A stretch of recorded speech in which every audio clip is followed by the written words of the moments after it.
right, Jesse, welcome to Brightest Voices. I am so happy to have you here as our first video interview. Well, thank you, Crystal. It's a great pleasure and a privilege for me to be with you.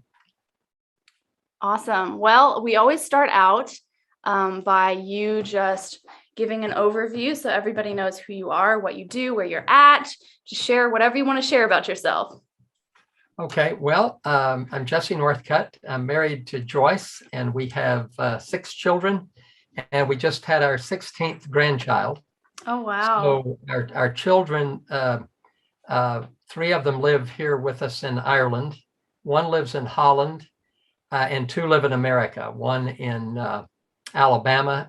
I have a daughter in Alabama and a son in Nebraska. So we do kind of have, we are kind of spread out. Yes. Spread out all over the world. My son in Holland is married to a girl who is Dutch, and my daughter here in Ireland is married to a man from England. My daughter in Alabama is married to a man who was a son of missionary friends of ours.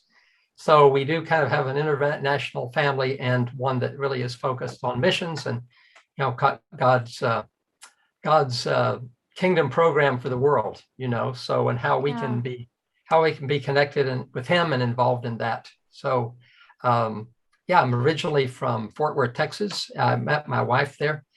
We ended up going to Dallas Seminary, where I really got my interest in missions developed a lot more. We heard about the opportunity for Ireland. We went to Ireland in the summer of 1978 on a short-term missions team. We had the opportunity to go to Grenada in the West Indies the summer of 1979. So we spent 10 weeks in the West Indies and the island of Grenada. But the Lord was leading us back to Ireland, so we were accepted with Greater Europe Mission in 1981. Right after I finished at Dallas Seminary, and we were appointed in 81, and then were able to raise our support, get to Ireland in July of 1983, and we've lived here ever since. We had 2 children when we went over, and we had 4 we had 4 while we were here. So we're all Irish citizens, and we're all U.S. citizens. Cool. So. Wow, that's awesome. Mm-hmm. So that was a very brief overview of the missions journey. I would love to hear just kind of where it began, where your heart began with you and your wife, and then, you know, how you eventually made it over to Ireland, struggles that you had, and also what kind of ministry you've been involved in since you've been there. Okay, good. Well, when I grew up in Fort Worth, the only 2 places I've ever lived are the Fort Worth, Dallas area and the north side of Dublin, where we live now. And so I did do some teaching in Ukraine for a couple of times, but we basically been serving here in Ireland. But what happened was, I grew up in a Methodist background in Fort Worth, and right about around the late 1960s and early 70s, I would have finished high school in 1972. There was kind of a little revival going on in Fort Worth among people that had, like myself, who had grown up in denominational churches. And it seemed that there were the Spirit of God was moving, and there were a few young couples in my church, the Methodist church where I grew up. A few young couples were coming to the Lord and really influencing a lot of us in the youth department toward having a personal relationship with Christ. We would have been very loyal churchgoers, but not really necessarily understanding the gospel, that we needed to personally accept Jesus as our Lord and Savior and follow him. And so some of these couples developed a Friday evening Bible study in Fort Worth. And it was interesting because quite a number of those people that were involved, including myself, that were involved in this Friday night Bible study, ended up going into full-time Christian ministry. There were probably, out of about maybe 50 people, maybe 20 to 30 people out of this group went into full-time ministry in one form or another, at least for a while. So when I went to Dallas, when I met my wife in Fort Worth, we met through college and through church. we went to a Sunday night Bible study that was where we were just really discipled by one of these couples that was involved in the church and in this Friday evening Bible study. And so I really began to kind of understand, I guess from my childhood, really had kind of a heart for the world and wanted to do something for the Lord, even outside the US. And I wasn't sure what it might be. But I ended up going in 1977, going to Dallas Seminary. And the Lord just brought across our paths just mostly people that we were meeting were either people that students, classmates who had been on the mission field or had grown up on the mission field or were interested in missions. And it just seemed like we were meeting all these people that kind of had a heart for the world. And every year at Dallas, we would have a missions week in the first week in March, where they would really challenge students to go to consider serving overseas. And as it turned out, we lived in a student apartment complex, and we met some friends, Ray and Ruth Ann, that had just been in the previous year. This student Ray that was about a year or two ahead of me at seminary. He and his wife had been on a short-term missions team to Ireland, and they showed us their slides and told us a lot about it, and just really challenged us to consider going on a short-term missions team. And so, as it turned out, we went to the summer of 1978. After my first year in seminary, we went to Dublin and really fell in love with the country, with the people, and really saw the desperate need of people in Ireland to have really a personal relationship with Christ. So it was just as I had sort of discovered for myself back in Fort Worth, that I could be a churchgoer and really not yet really know Christ personally. We saw that the Irish people were just very much steeped in in religion, but not kind of devoid of relationship, and very much their everyday life was devoid from, church and Christianity was kind of in a box that they could kind of comfortably leave there, and and really go through their week without much other thought of what Jesus meant to them on a personal level. Yeah. Mm-hmm. Yeah. So we ended up in Ireland, and as I mentioned, as I had briefly indicated, we also went to the West Indies the summer of 1979 to work. I had to do a student internship while I was at seminary, and it worked out for me to work with the national pastor in the West Indies in Grenada for 10 weeks, the summer of 1979. So that was a good experience, but we found just the sandflies and the mosquitoes just attacked my wife incredibly. And we realized that probably the tropics weren't the best place for us, although we appreciated the experience. We really felt called to go back to Ireland, and we kept in touch with Irish people, Irish friends. We kept in touch with the missionaries, and really felt a connection with Ireland, and that God could be leading us there. So we decided to head for that door, and if God could close it, or he could redirect us. So we were open to being redirected, but we thought, well, God can redirect us better if we're headed in a direction, and keep on the path until he closes the door or directs us elsewhere. Yeah. So what kind of ministry are you guys involved in now? Has it changed? What was it like back then? Okay, good. That's a good question. Well, when we first, the crying need in Ireland has been, and it still is for really solid churches that will introduce people in the community to Jesus and draw them in to relationship. Local churches that will really reflect the love and the grace of Jesus, and would just be a catalyst for change and growth in the community. The need was, we came to a country that was very steeped in religion, as I mentioned, but very devoid of relationship and people having a relationship with Christ. Now the landscape has changed. The Catholic Church, the need is still the same, but the landscape has changed. the Catholic Church has lost a lot of its authority and the intensity that it had in the 1970s. We could go into a lot of detail, but just to kind of tell you that Ireland now today has become a very, very secular country, and they are trying to move fast away from their Catholic roots.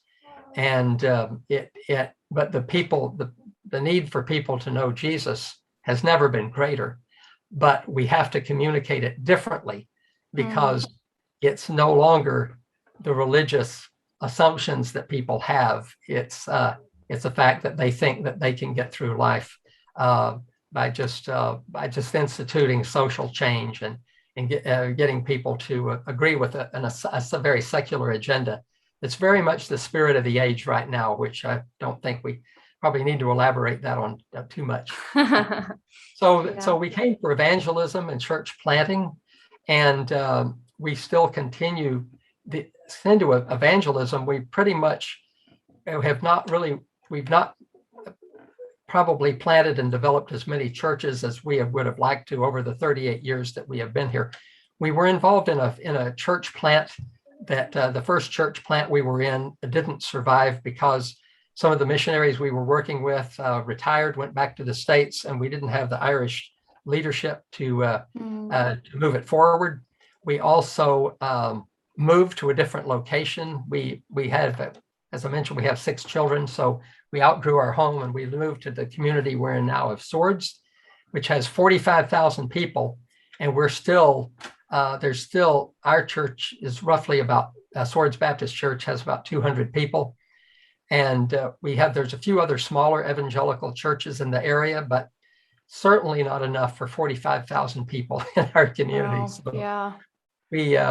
we really have once we moved up here to Swords, we pretty much worked with the church, and then I've worked with other pastors and leaders in our Baptist Association. Of course, we work with other leaders, of course, among other denominational groups, and our missionaries. The missionaries we have in Ireland represent various different churches, but for my wife and myself, we pretty much focused here in Swords and developing local leadership and outreach. And so we have different things we do during the week for connecting with people locally and even within the city of Dublin, and trying to continue to encourage and develop disciple multiplication, which we would like to see happening more and more in Ireland. We would like to see, we're praying toward a disciple making and multiplying movement where we can really see churches that will spawn churches as people really join the discipleship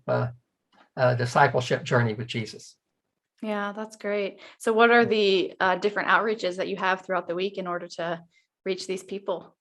Okay, well, that's a good question. One of the things that Irish people, it's still true. Ireland has also changed a lot in terms of the profile of people. We have a lot of international people here now from various parts of the world, particularly Africa. But Irish people are still very much the same in that they're very relational. And so it's important for you in Ireland to establish a relationship with people before you come in with lots of information. And so let the gospel conversations come out of a relationship with them. So one of the best ways that I've found to connect with people on a weekly basis is that here in our village of Swords, I go in every week and I volunteer in a charity shop.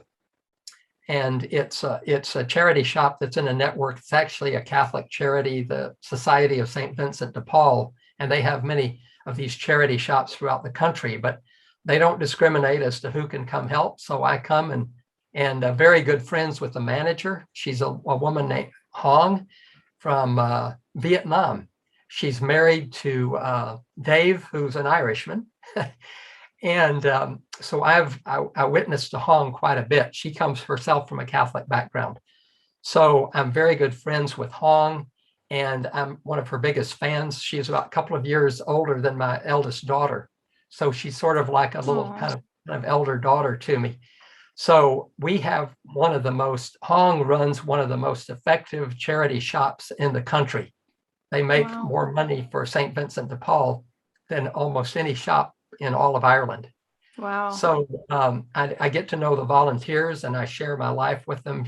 Just share whatever I can of my faith. And then also I see customers come in regularly, so I develop relationships with the customers.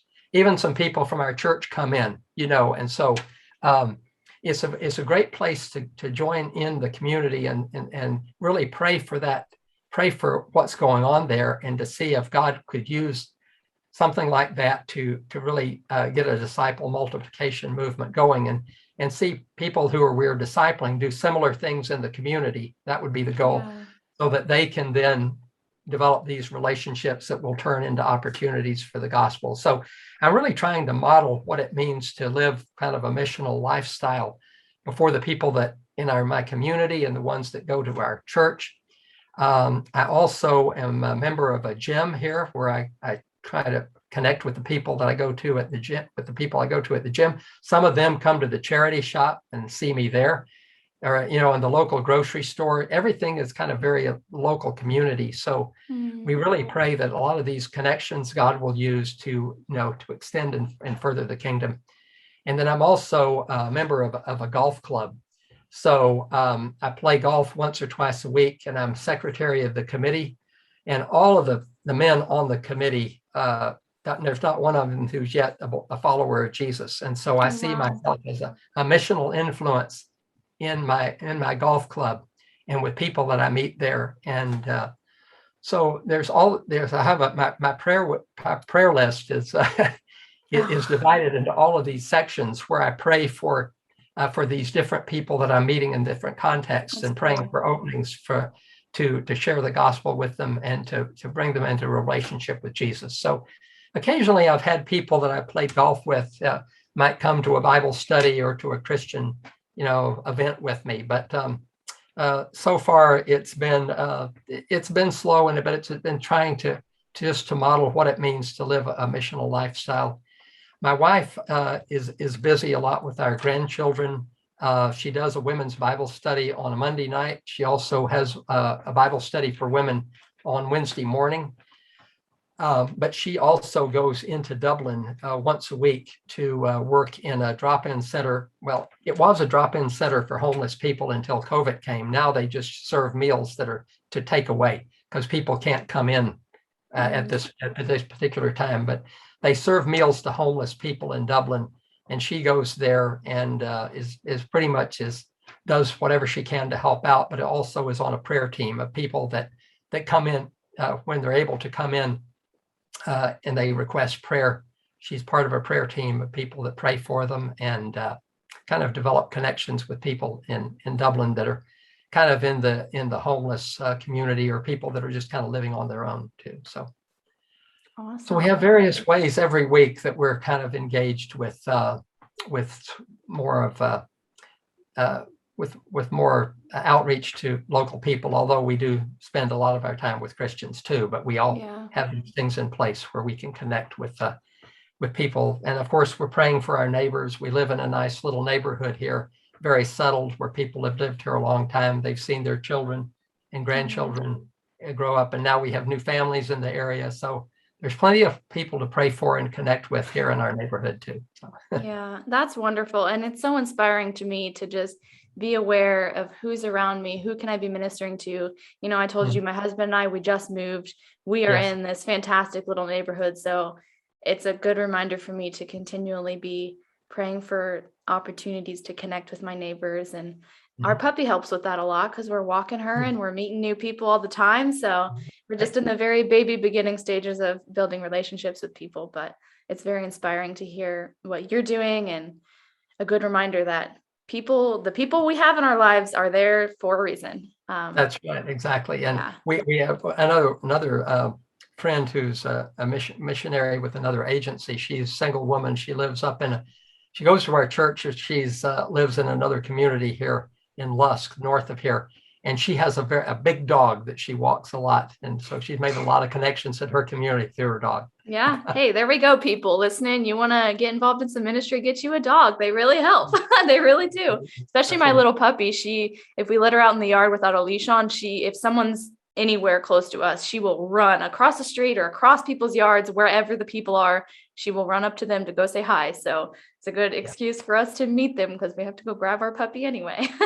Yes, yes. Mhm. So I'm sure with a life that has been very relational and all of these different opportunities that you've had to connect with people, that you have encountered some very cool stories that of God working in people's lives. I would love to hear if you have a favorite story or one that comes to your mind. I would love to hear a direct God impact story. Well, I actually have one that's that I think is it just shows you that, you know, when we came to Ireland, I have a story here that I'd like to tell that really shows me that God is the God of the big picture, and that you invest today for what you don't see tomorrow. You know, we when we came back from our first home assignment in 1988, we spent the year of May of 87 to June of 88 in America. We came back and we bought a house in south of here. It was second house we lived in Ireland, and the first house we had purchased in an area called Santry, which is south of Dublin Airport. We lived just north of Dublin Airport, but we lived in Santry, um, south of Dublin Airport. And as it turned out, the house that we purchased, it really, I think that there was a lot of opposition, spiritual opposition to us getting into this house, because it seemed like there was just one snag after another.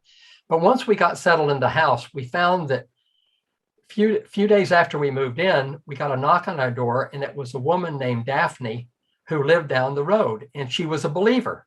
She went to another evangelical church in the city center of Dublin, and she had heard about us moving in, and so we got to know Daphne, who was another believer in our neighborhood, and she had 4 children.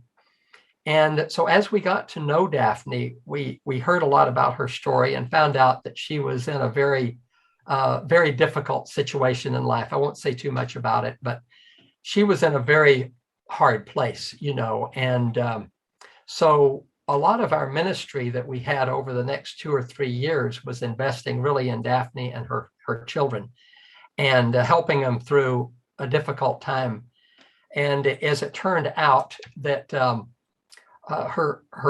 she had 1 son and 3 daughters. The daughters were more spiritually interested than the son, but as it turned out, her son ended up dating a young woman named Linda, and so we got to share something of the gospel with Linda, and she and Gerald eventually got married. But what happened was that we went on our next home assignment in 1992 to 93, and we had one of our young missionary families living in our house, Dave and LaShawn. And lo and behold, they got to know Daphne, but they also got to know Daphne's son and his wife, Linda. And they really had a spiritual input into their lives. Well, as it turned out, Daphne ended up relocating to the west side of Dublin, got a new kind of situation in life, which she really needed to have happen. But I heard from her a few years down the road that Daphne actually became a foster mother. And she began to take in foster children and lead them to the Lord and see them baptized and walking with the Lord. But what's happened to us recently is that recently our church was looking for, at our church building in Swords, let's fast forward till now. Our church building in Swords, we had a real miracle story that happened a few years ago, where a family in the church sold us property in an area north of here that was a kind of a marshy land in an area called Donabate, and they sold it to us for like 35,000 euro with the hopes of maybe someday we could build a church building there. but it wasn't really suitable for a church building. This was another kind of miracle story. But what happened was that the county council wanted to redevelop this area of Donna Bate. And they saw that our property, which was 3.5 acres, was strategic to the development of this project. They knew that we wanted property closer to Swords. So they offered to buy this site that was 35,000. We purchased for 35,000 euro. They offered us 3.75 million euro for it, which was the value of the property at that time. Wow. So at the same time, they said that if they would sell us for 1 million, they would sell us a 1 acre site that was very close to Swords. The church had always prayed that they could have a building within 1 mile of the center of Swords. The site that we built on, the site that we purchased for 1 million from the council, was exactly 1 mile from the center of Swords. Wow. And so what happened was that we sold them the property in Donna Bate for 3.5 million. We gave 10% to missions off the top. And then we purchased the land in Swords for 1 million. And with the rest of the money, we put up a building debt-free. Wow. So we use this building as an outreach into the community. We rent out rooms during the week for different groups to use the building. But a really strategic role is that of center manager. We need, and so we've had the first, when we moved into the building back in 2012, one of the members of our church, Donna Challoner, she became our first center manager, and then she decided to move on. And then we had another woman from our church, Jackie, who became the center manager. And now this past winter, she decided to move on. So we needed a new center manager. So we put out word for the right person to be a new center manager. And we recognized that it probably couldn't or probably shouldn't be at this point someone from our church. We found that it would probably be better to get someone from outside. Lo and behold, do you know who applied for the job? But Linda, Daphne's daughter-in-law. Wow. So Linda is now our center manager for the Rias Center in the Swords. Wow. And she when she came to be our center manager, we hadn't seen her in years. And she said that Joyce and I were some of the first people that really told her what it was, introduced her to the gospel and to grace. And so I realized, I couldn't even hardly remember the conversation, but it just shows you that that you do work with the people that God puts around you and invest in them and let God take care of the results, because you never know what He might do with them. That's right. So now it's just everybody in our church, although Linda doesn't come as part of another church fellowship on the south side of Dublin. She came to church one time for us to interview her and introduce her to the congregation. And it's been all during COVID, where things have been locked down anyway. We're just kind of getting back into church right now. But we're very blessed now. Everyone knows that we're very blessed to have Linda as our center manager. So it's just fascinating, the story that God has put together here. And you just basically, I think ministry is very much us being faithful to God, ministering to the people around us, and then let Him take care of the results and see what He does with it. Yeah, amen.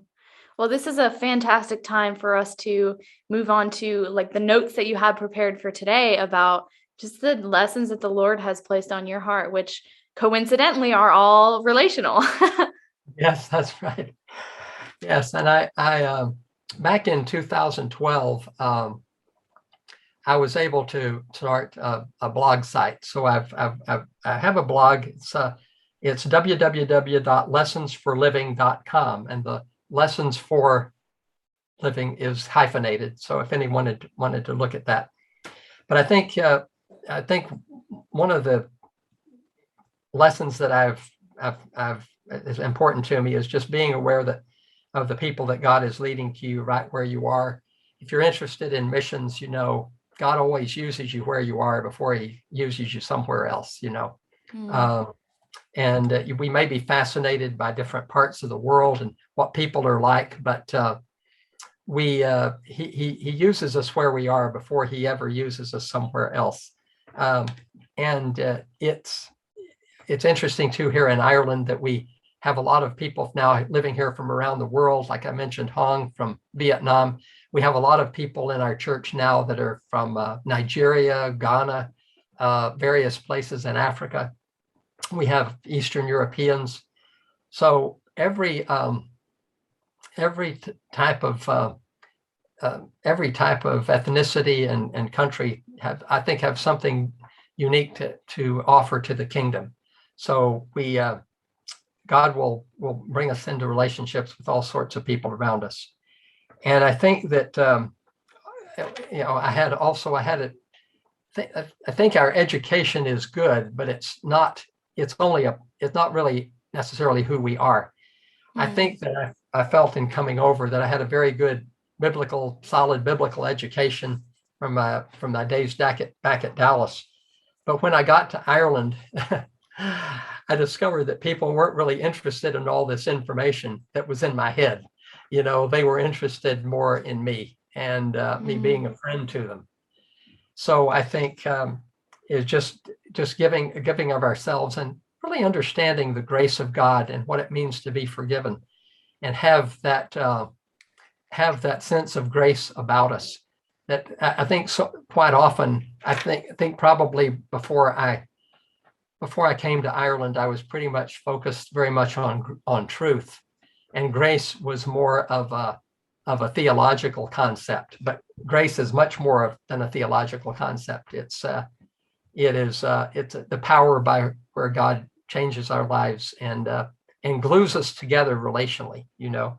So I think always living in and out of the grace of God is probably one of the most important things that we can do.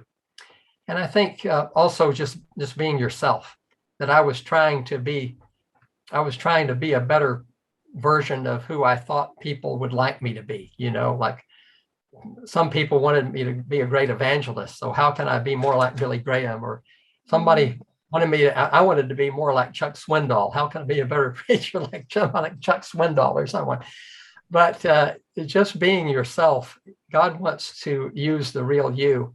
And also, I think if we wear a mask, that will be all that people will see. They'll see the mask. They won't see the real us. So there were some difficult times that I had to go through, and especially back around 2009 and 2010 were some very difficult years. And I think that God was kind of stripping away some of the masks that I was wearing, and just wanted me to be more myself and be more comfortable with who He made me, and not trying to copy someone else or think that I had to perfect a certain version of myself for people to see. So yeah. So I think those are some of the things that I'm learning. Also, I think we also need to be an advocate for the people that we're discipling.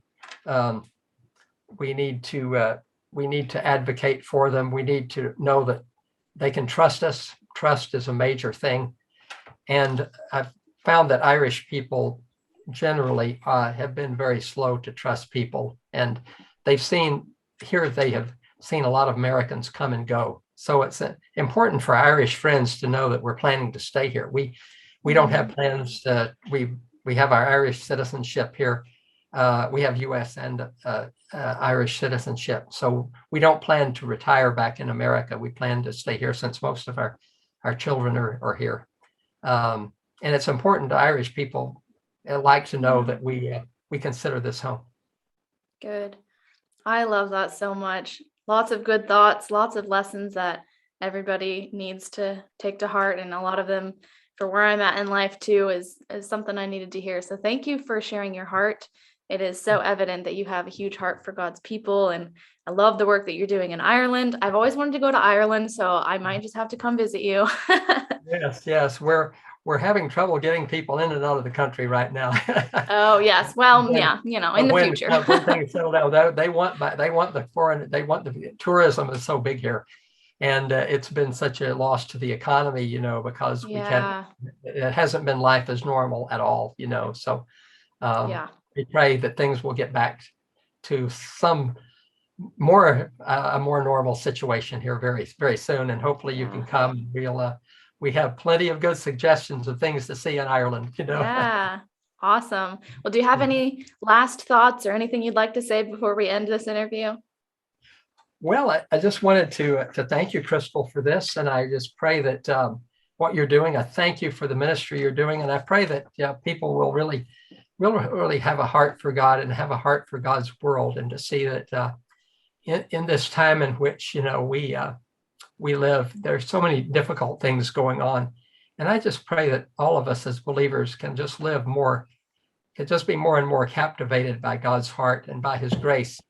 And I know that we have to live out of grace and truth, and both are important, but may we just be people of grace, and that people might be drawn to Christ through what they see in us, and then have opportunity for us to share why we are the way we are, and why we do have a hope in a world that right now is seemingly very dark. But we know that we're part of a kingdom that the writer to the Hebrews says is unshakable. We live in an unshakable kingdom, and I hope that can be I